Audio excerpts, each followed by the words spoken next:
person who has no real knowledge of investing and any sophistication with it isn't going to know how to determine what the risk and reward objectives or expectations of a portfolio are. That does take some sophistication to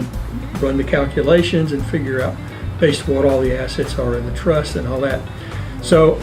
the probate code does allow for and encourages, and some people think, that the trustee hire a professional investment advisor to assist with that aspect of running the trust,